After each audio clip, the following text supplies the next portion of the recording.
317 GO అంశంపై కేంద్ర మంత్రి బండి సంజయ్ కాంగ్రెస్ పార్టీపై తీవ్ర విమర్శలు గుప్పించారు. ఈ నేపథ్యంలో మంత్రి పొన్నం ప్రభాకర్ స్పందిస్తూ కౌంటర్ ఇచ్చారు. గత ప్రభుత్వం తెచ్చిన 317 జీవోపై బండి సంజయ్ ఎమ్మెల్సీ ఎన్నికల్లో ప్రస్తావిస్తున్నారని మంత్రి అన్నారు.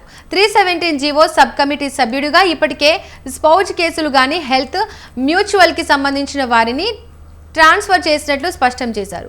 స్థానికత్వం అంశం కేంద్ర ప్రభుత్వం పరిధిలో ఉందని, దానికి సంబంధించి రాబోయే శాసనసభ సమావేశాల్లో ఈ అంశాన్ని కేంద్ర ప్రభుత్వానికి నివేదిస్తూ జోనల్ మార్పులకు సంబంధించి నివేదిక ఇవ్వబోతున్నట్లు వెల్లడించారు. ఉద్యోగులు నిరుద్యోగులారా, ఇది కాంగ్రెస్ ప్రభుత్వం బాధ్యత అని తెలియజేశారు. 317 సమస్య పరిష్కారం చేస్తామని ఎన్నికల ముందు హామీ ఇచ్చామని గుర్తుకు చేశారు. జీవో విషయంలో ఈ రోజు కూడా మా మీద విశ్వాసం ఉంచండి విజ్ఞప్తి చేశారు. ఇప్పటికే దాని మీద మంత్రి దామోదర రాజనరసింహ నాయకత్వంలో శ్రీధర్ బాబు తాను 317 జీవో పైన అనేక సమావేశాలు ఏర్పాటు చేసినట్లు గుర్తు చేశారు. ఉద్యోగుల సమస్యల పరిష్కారానికి మా బాధ్యత నిర్వహిస్తున్నామని తెలిపారు. ఇటువంటి సున్నితమైన అంశాన్ని ఎన్నికలో రాజకీయాలకు ఉపయోగించుకోవడం పట్ల అప్రమత్తంగా ఉండాలని సూచించారు. అధికారంలో ఉన్నాం, మా బాధ్యత ఎట్టి పరిస్థితుల్లో మీకు అనుకూలంగా ఉండేలా చేసేలా బాధ్యత తమది అని వెల్లడించారు. తీసుకొచ్చిన 317 జీవో ఎమ్మెల్సీ ఎన్నికల్లో బండి సంజయ్ గారు ప్రస్తావిస్తూ ఉన్నారు. 317 సబ్ కమిటీ సభ్యుడిగా ఇప్పటికే స్పౌజ్ కేసు కానీ హెల్త్ గ్రౌండ్స్ కానీ మ్యూచువల్స్ కానీ ట్రాన్స్ఫర్ చేసినాం.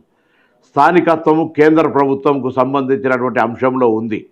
దానికి సంబంధించి రాబోయే శాసనసభ సమావేశాల్లో ఈ అంశాన్ని కేంద్ర ప్రభుత్వానికి నివేదిస్తూ జోనల్ మార్పులకు సంబంధించిన నివేదిక ఇవ్వబోతా ఉన్నాం.